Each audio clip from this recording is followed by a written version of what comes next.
বিসমিল্লাহির রহমানির রহিম।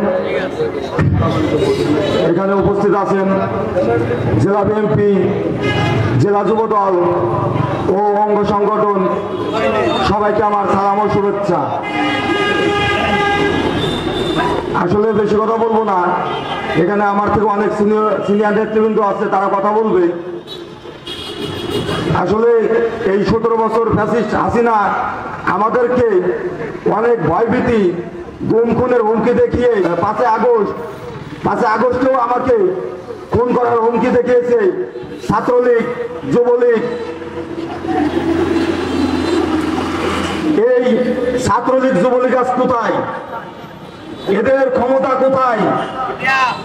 এরা এই দেশটাকে ধ্বংস করে ফেলেছে। আজকে এই পুরো 7 নং ওয়ার্ড থেকে আমরা রাজনীতি করছি খুব কষ্টে।